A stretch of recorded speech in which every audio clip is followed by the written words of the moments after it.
A gente vai trabalhar sobre os 5 solas da Reforma Protestante, um legado, eu coloquei como legado, porque de fato é um legado, é uma base histórica, né, estrutural, que deve ser praticado na igreja contemporânea, né, a nossa igreja de hoje, a igreja que nós vivemos, né. Então, todo o legado em si voltado dentro do solas, a igreja do século XXI, terceiro milênio, o nosso tempo que nós estamos vivendo tem que estar vivenciando esses solas, né, que tem por base, claro, solas está todo fundamentado nas Escrituras, na Bíblia Sagrada, que é a nossa única regra de fé e de prática, né? Porque não tem como ser cristão, ser crente em Cristo Jesus, sem conhecimento bíblico, né? E conhecimento realmente hermenêutico, exegético, né? Que são as artes das interpretações da Sagrada Escritura, ok?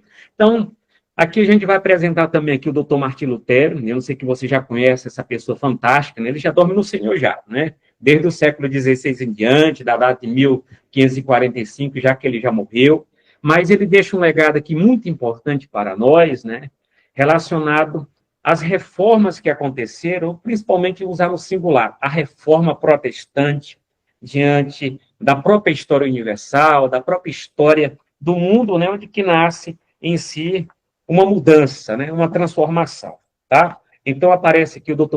Martim Lutero, né, que era um monge agostiniano, professor de teologia, professor de bíblica, e eu já destaquei aqui as 95 teses dele, né, que vocês em aula de cristianismo vão estar trabalhando nessas 95 teses, conhecendo elas, né? Então elas, só sintetizando, né, ela tem vamos dizer, uma retórica, uma descrição toda com uma crítica relacionada ao sistema, né, eclesiástico, ao sistema da igreja, a maneira que a igreja tinha saído dos trilhos, né, relacionado desde a igreja lá do Novo Testamento. Então, Lutero vem fazer essa crítica à igreja romana, né, a igreja da época lá que, né, que ele realmente fazia parte, né, então ele não queria sair da igreja, ele queria reformas, ele queria restaurar algumas coisas que necessitava. Então, ele escreve essas chamadas 95 teses, chamando uma comunidade acadêmica, né? Porque quando ele escreve, ele pega essas 95 teses e vem colocar na porta do castelo da igreja de Wittenberg, na Saxônia, na Alemanha, né? Então, isso era comum naquela época lá, chamar uma comunidade acadêmica para o debate, né? Para refletir, pensar como é que estava a teologia da igreja. Então, isso aconteceu em que ano? No dia 31 de outubro de 1517, tá? Então, esse dia 31 de outubro, né, principalmente nos Estados Unidos, no mundo, né, está acontecendo uma festa antiga chamada Halloween, né? Então, a festa de Halloween se dá no dia 31 de outubro, ok? Então, é um meio, né, até mesmo de Satanás, do nosso adversário, das nossas almas, né, querer sufocar uma data que nos traz novamente para as Escrituras Sagradas, em especial toda a Bíblia, ok? Então, eu convido a todos, como eu falo para todos os seminaristas, vamos preservar, voltar nossas raízes, voltar o nosso legado do dia 31 de outubro de 1517, que nesse ano, Aníbal e os demais, vai fazer 508 anos de reforma protestante, que hoje você tem a Bíblia, que hoje você tem uma interpretação de uma teologia que fala a sua alma, graças a esse período da Reforma Protestante, ok? Então, aqui, principais críticas de Lutero à igreja daquela época, né? Vou falar sobre solas, só para a gente ver quem é Lutero aqui, o que ele pensava. Então, naquele sistema da igreja romana, né, tinha a chamada venda de indulgência, né, que era a venda do perdão, a venda, né, que comercializava a questão do perdão. Então, para cada tipo de pecado, existia uma declaração, né, um documento que declarava que essa pessoa estava perdoada os seus pecados. Então, foi isso que Lutero se revoltou com relação a esse perdão dos pecados comercializado, né, que uma parte do clero romano estava lucrando, né? E era uma prática que vinha desde a Idade Média. Mas na época de Lutero, né, o Papa que Lutero vai realmente ter um choque, né, intelectual e teológico, é o Papa Leão X, né? E deu até coincidência com o Papa agora Leão XIV. Né? Então, o Papa de Lutero era o Papa Leão X.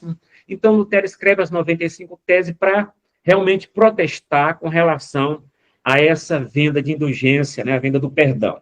E nós sabemos que, vamos ver nas 5 solas, né, que salvação é de graça, né? Salvação é um presente. E perdão dos pecados não precisa de dinheiro, né?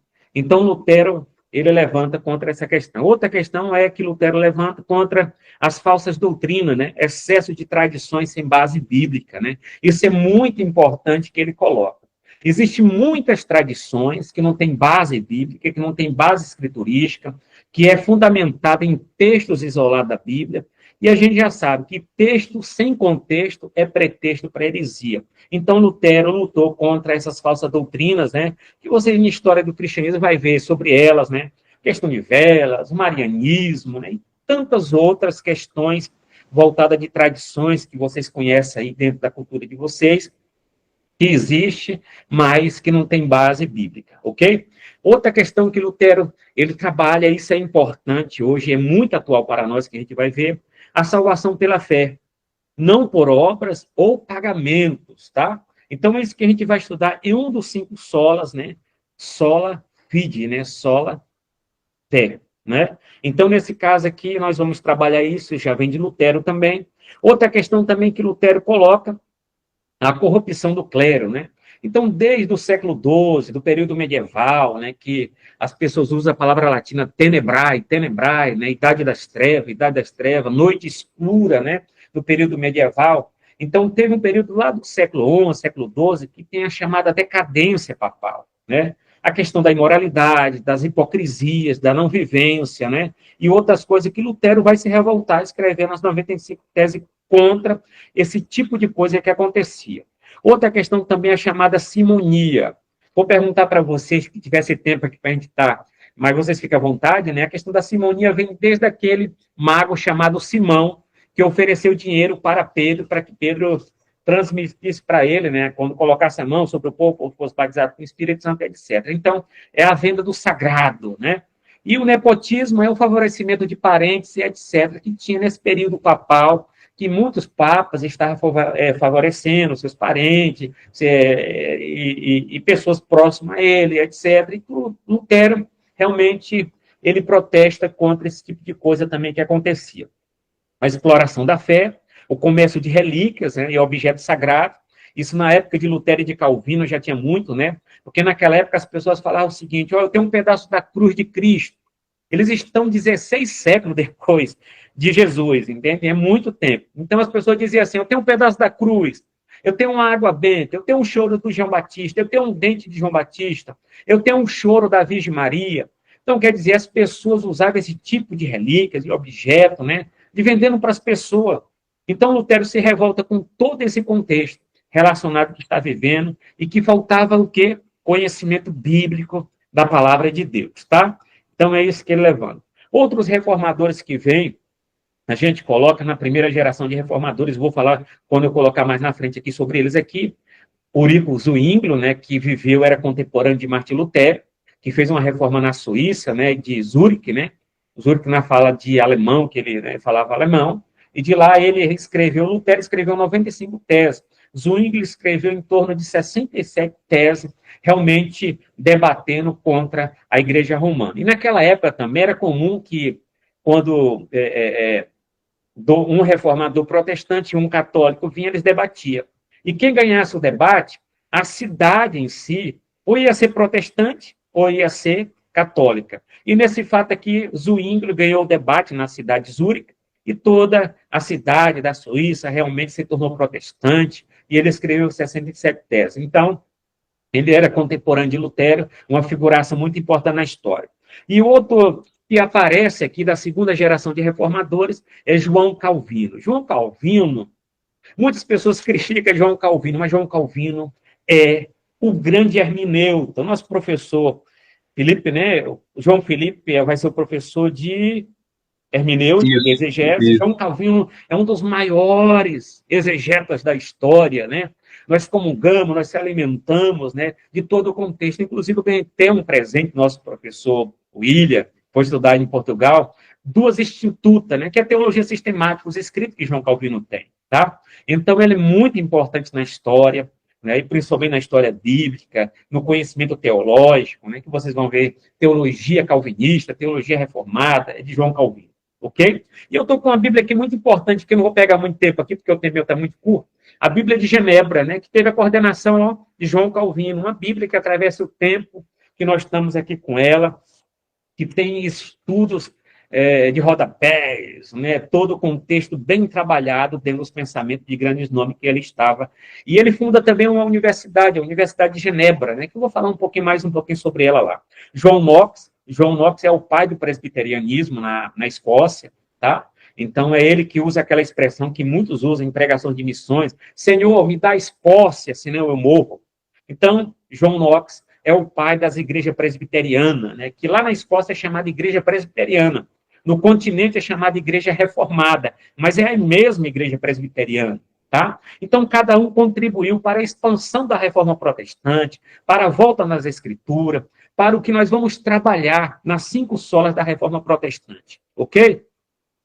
Nós temos aqui, eu peguei uma gravura da época aqui, esse primeiro que está aqui é o Dr. Martim Lutero, mas tem pessoas que vêm aqui, lá do século XIV, né? Aqui nós temos John Wycliffe, né? Que tem uma Bíblia fantástica, a Bíblia de Wycliffe, né? Que foi a tradução da Vulgata Latina, do latim, né? De Jerônimo, para a língua inglesa da época dele, né? Hoje, se você quiser comprar uma Bíblia de John Wycliffe, né? Fica em torno de R$ 1 milhão para quem quer ter essa réplica, né, na sua biblioteca e etc, né? Mas, em si, ele foi muito importante na época dele, voltando toda a questão do debate para as escrituras, a liberdade cristã, o pensamento. E no século XIV já se dizia o seguinte: precisa de reforma na cabeça e nos membros. Pegou essa aí, amigo? A igreja precisa de reforma onde? Na cabeça e nos membros. Na cabeça fala de toda liderança, de todo o corpo clerical, de todo o corpo eclesiástico, né? E depois vem a igreja no sentido geral. Então, naquela época, precisava de voltar o ar de fonte, as escrituras, né? Então, ele é muito importante, John Wycliffe, John Huss, né? Ele falou o seguinte, quando ele foi morto na fogueira, porque estava professando a Cristo da maneira que a Bíblia professa, a igreja romana, a igreja católica, lá no Tribunal de Florença, né, foi queimado John Huss. Naquele exato momento ele fala o seguinte, porque Huss significa ganso. Ele falou o seguinte: vocês podem estar queimando um ganso, mas daqui a 100 anos Deus levantará um cisne. Então, assim, 100 anos depois, ele errou mais ou menos em questão de 2 anos, né? Porque depois de 102 anos, nasce o cisne em 1457, 1443, o doutor Martim Lutero aqui.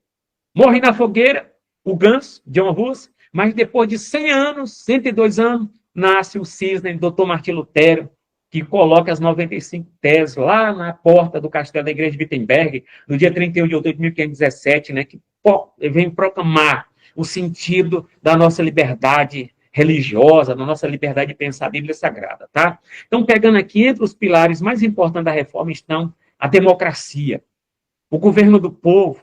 Isso nasce da reforma protestante, pessoal. Isso é muito importante na história, que jamais, eu vou falar sobre os 5 solas, mas jamais eu poderia dizer que dentro da reforma protestante existe democracia, essa liberdade, né, de expressão. E quando a gente pega, depois da Primeira Guerra Mundial, da Segunda Guerra Mundial, tem a criação da ONU, e lá tem a chamada Lei Universal. E no artigo 18 fala que todo mundo tem direito à liberdade. Todo mundo tem direito à liberdade de expressão, liberdade de pensamento e liberdade de religião. Isso vem da Reforma Protestante. E no nosso artigo aqui da nossa Constituição, nós temos o artigo 5, inciso 6, liberdade de pensamento, de expressão e de religião. Isso é muito importante, essa questão da liberdade em todos os sentidos. O ser humano foi criado para adorar a Deus, para ser livre, para ter o coração voltado diante de Deus das Escrituras. É como diz Blaise Pascal, o ser humano tem um vazio e esse vazio é do tamanho de Deus. E só Deus cabe no meu vazio, no seu vazio existencial. Então, a reforma nos traz democracia, liberdade de expressão, pensamento, incentivo à educação. Pessoal, Lutero fez uma famosa tradução da Bíblia na época dele. Ele gastou 3 meses para traduzir do grego para o alemão. E o Antigo Testamento foi em torno de, mais ou menos em torno de 13 a 14 anos no Antigo Testamento, e, enfim. Ele trabalhou toda uma tradução da Bíblia para a língua alemã. Se você for hoje lá em Berlim, na Alemanha, a língua alemã hoje que tem, atual, toda ela tem a base da Bíblia de Lutero. dentro da estrutura gramatical, da expressão e etc. Olha o tanto que esse reformador foi muito importante na história, né?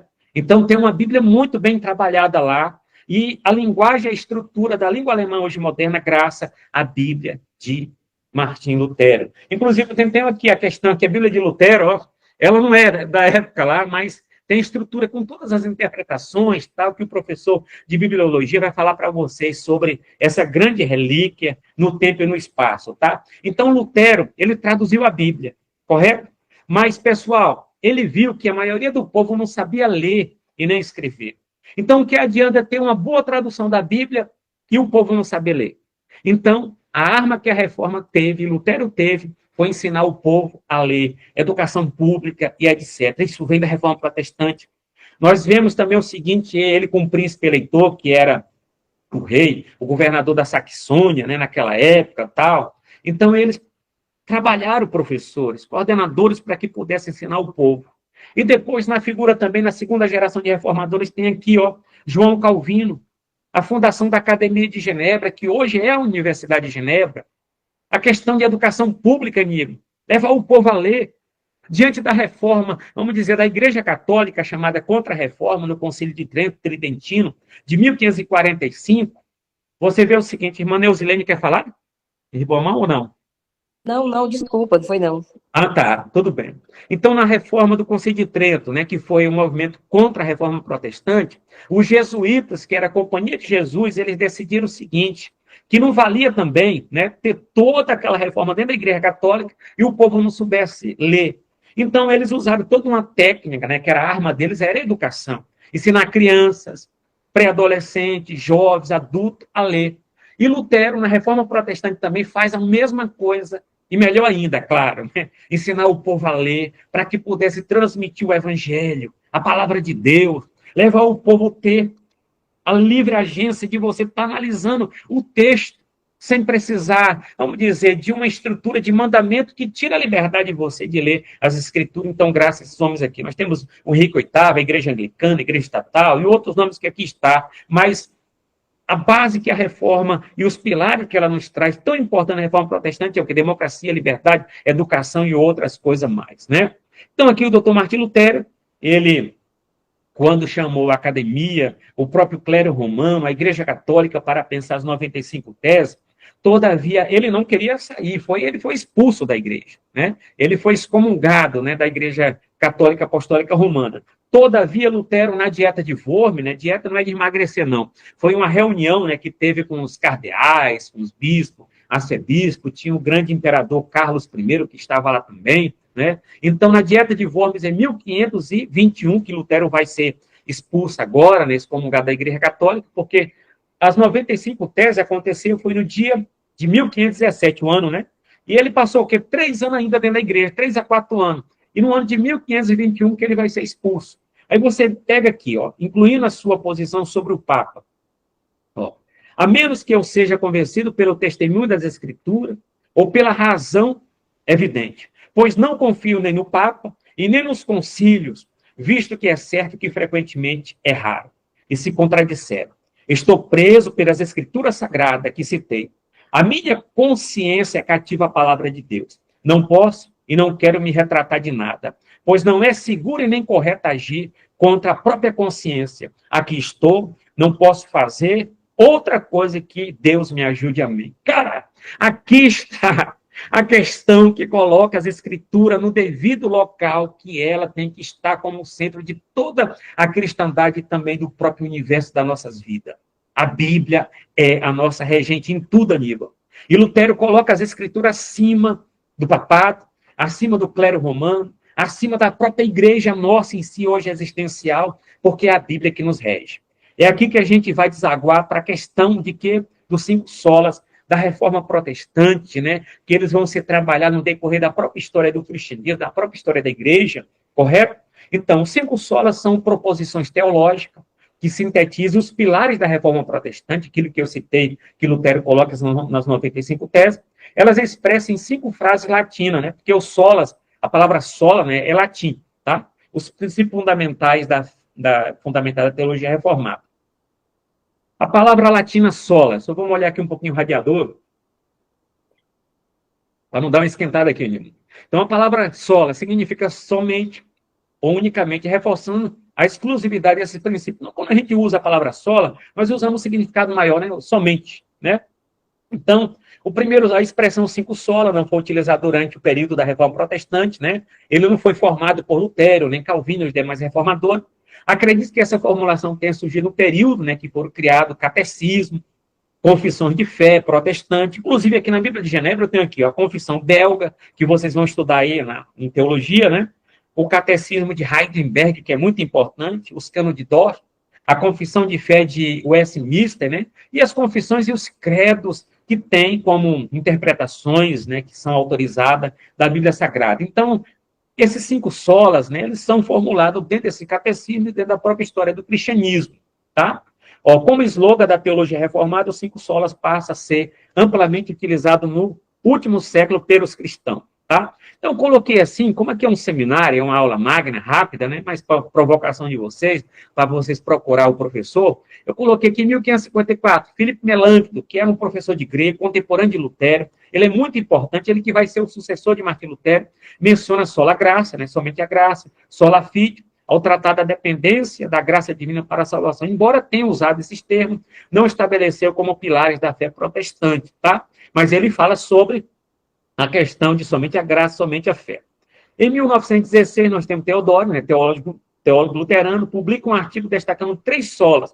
Ele destaca o somente a escritura, sola escritura, sola graça, somente a graça e sola fide, né? Então, em 1916. Décadas depois, M. Brunner, que vocês vão estudar, né, em teologia contemporânea, M. Brunner foi contemporâneo de Karl Barth. Karl Barth é um dos maiores teólogos do século XX, então ele é um teólogo neo-ortodoxo, expande a lista e aplica os solas como fundamentos gerais da teologia protestante, tá? Isso foi lá no início do século XX. Em 1965, nós temos aqui um teólogo aqui católico, né, o primeiro a consolidar os cinco solas como um conjunto para representar a teologia reformada. Então, isso aconteceu desde a Reforma Protestante de Lutero até o nosso tempo, Aníbal, a organização desses cinco solas, ao qual vou falar, né, que teve no decorrer da história. Então, a formulação dos cinco solas como um conjunto foi um processo gradual, né, desde a Reforma Protestante, influenciado por diversos teólogos ao longo do século, ok? Então, o primeiro sola que nós vamos estudar aqui, pessoal, é o sola escritura, né? Sola, latim, escritura também, que significa somente a escritura, né? Então, dentro dos solas, aqui de forma resumida, sintetizando, a Bíblia é a única e suprema autoridade em questão de fé e prática. Ela é suficiente, infalível, inspirada por Deus, sendo a base para toda a doutrina espiritual. Qualquer tradição ou ensino deve ser avaliado à luz das Escrituras.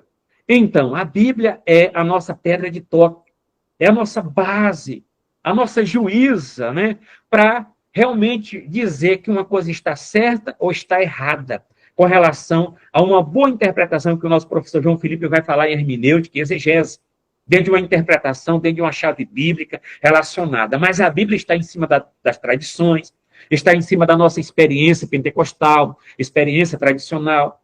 E muitas das vezes eu tenho um sonho, mas eu não faço do meu sonho uma doutrina. Eu não faço da minha experiência comum uma doutrina, porque as doutrinas já estão na Bíblia Sagrada.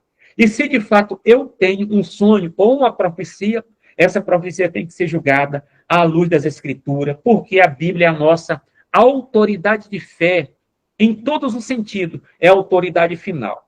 Porque se você for olhar em torno do catolicismo, a Igreja Católica Apostólica Romana é a autoridade final, em questão de fé e de prática. É a mesma coisa dizer que a Bíblia é a nossa única regra de fé e de prática. A Igreja Católica é a única regra de fé e de prática.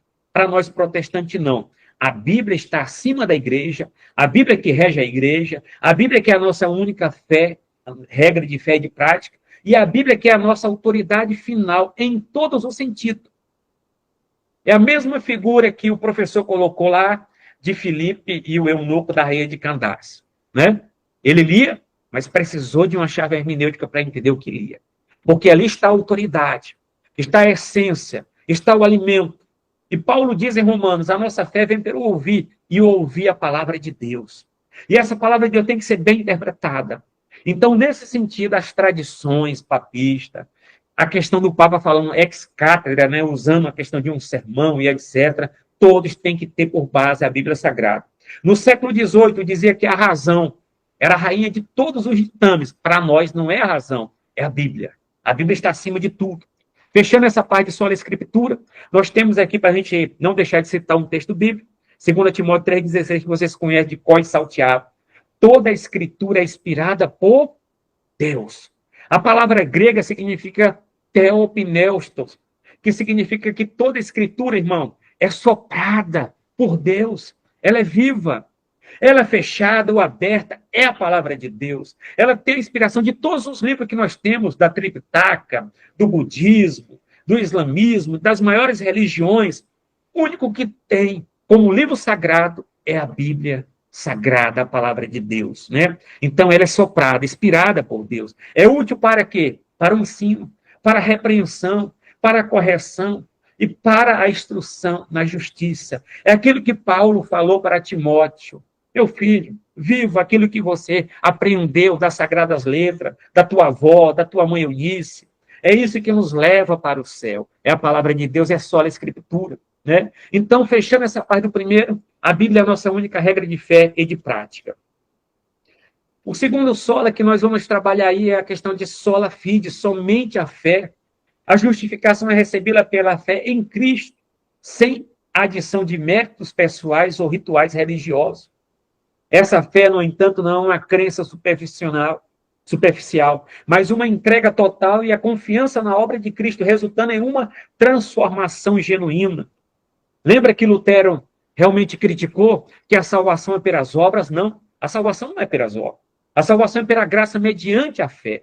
Então, quando Lutero faz toda essa crítica, né, dizendo que nós somos justificados não pelas obras da lei, Romanos 13:28, concluímos, pois, que o homem é justificado pela fé sem as obras da lei.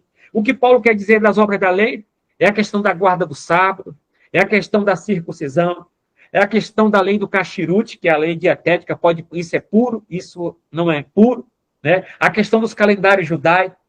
Paulo diz, nós somos justificados somente pela fé no sacrifício vicário de Cristo, sem guardar o sábado, sem circuncidar, sem guardar o calendário judaico. A tua salvação é pela fé somente em Cristo. Amém? Então, outra questão, o terceiro sola, porque eles vão se concluindo, eles vão se fechando. O sola graça, somente a graça. A salvação é inteiramente um presente merecido de Deus. Nenhuma obra humana pode conquistar o favor divino, é apenas pela graça soberana de Deus que somos chamados, regenerados e reconciliados com Ele. Uma coisa, quando se fala de salvação, pessoal, eu vou colocar uma palavrinha muito especial para vocês. Salvação é a experiência transformadora do encontro do homem com Deus. Salvação é o quê? É a experiência transformadora que o Aníbal teve com Jesus Cristo, o Filho de Deus, a pessoa bendita da Trindade. Tá? Isso é salvação. E salvação ela se dá pela graça de Deus, é um presente. Já usei o sentido. O que é graça? A disposição bondosa, o favor imerecido, a questão da graça infinita, do amor infinito, isso é graça. Então, salvação que você recebeu é um presente de Deus. Você precisa pagar alguma coisa pela salvação? Não. Você precisa pagar alguma coisa pelo seu perdão? Não. Você precisa levar uma pedra nas costas para ser salvo? Não.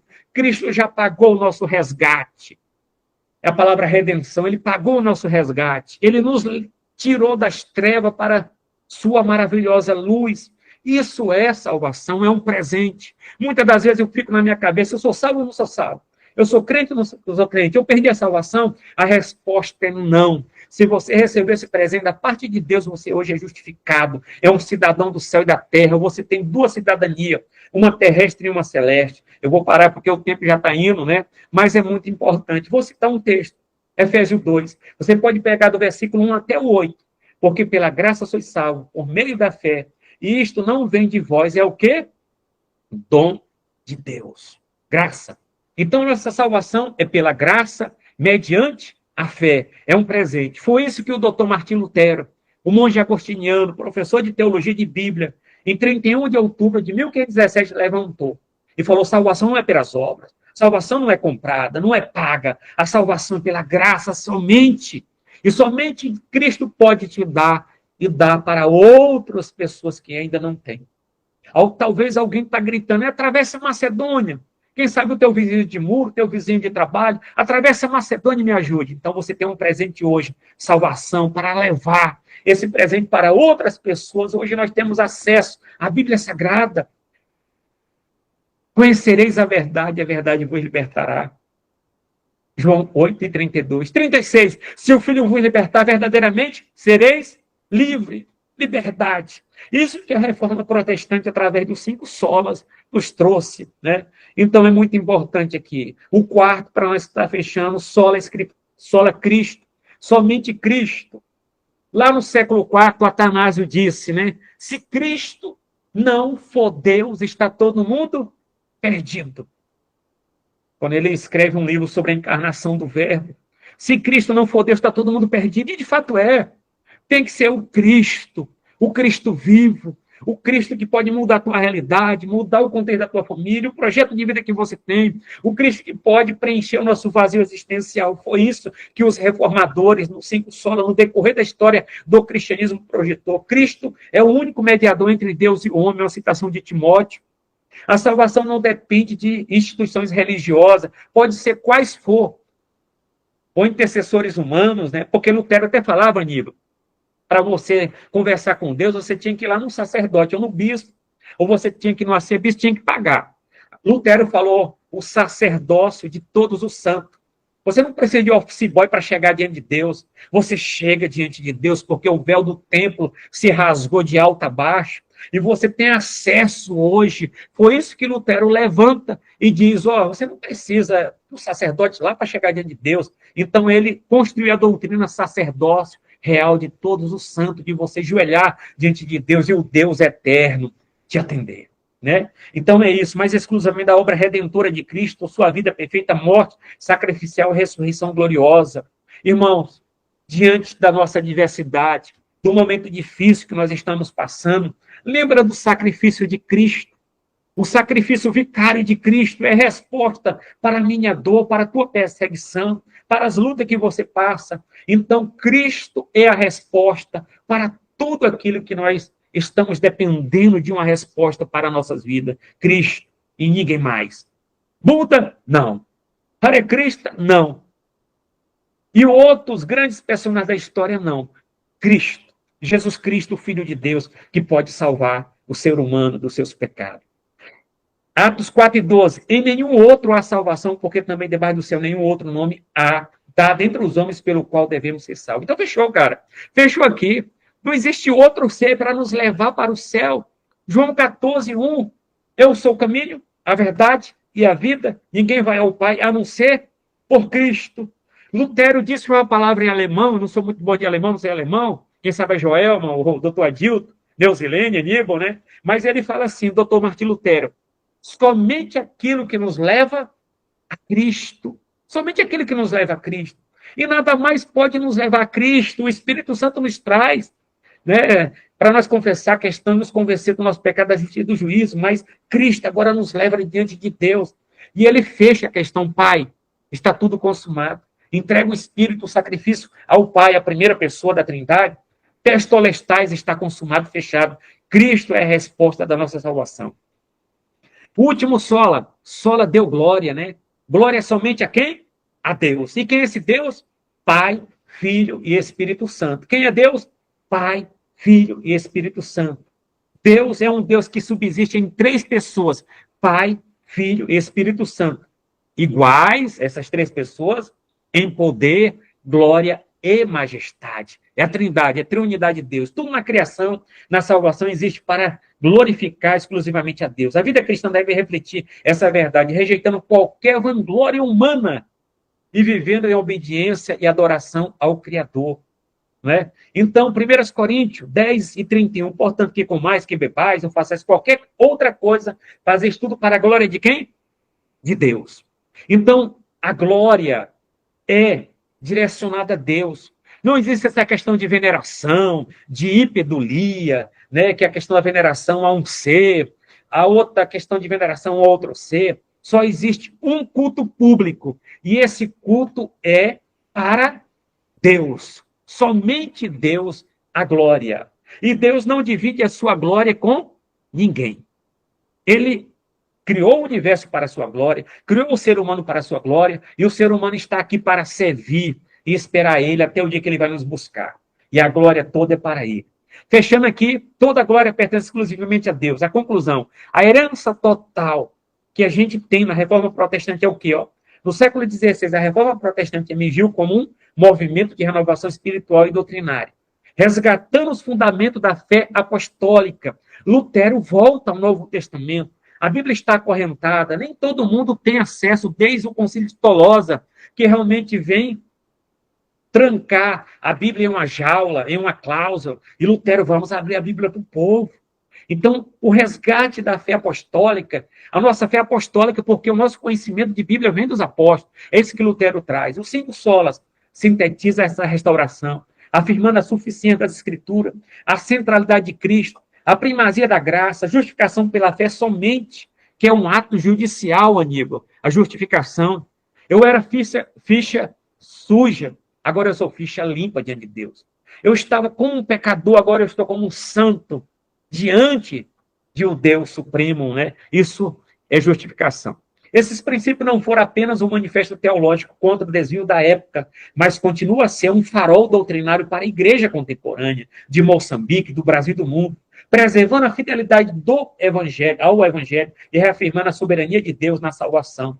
Fechando, como herdeiro dessa tradição reformada, somos chamados a viver e proclamar essa verdade com zelo, reconhecendo que toda a obra redentora é exclusiva de quem? De Cristo. Então, nós temos aqui, dentro da questão dos solas, os 5 solas da Reforma Protestante, um legado que deve ser o quê, pessoal? Praticado pela igreja contemporânea do século XXI, terceiro milênio. Então, o solas está aqui como essa questão aqui de todo um eixo de interpretação, de pensamentos bíblicos, daquilo que é saudável para a nossa alma, para a nossa vida espiritual.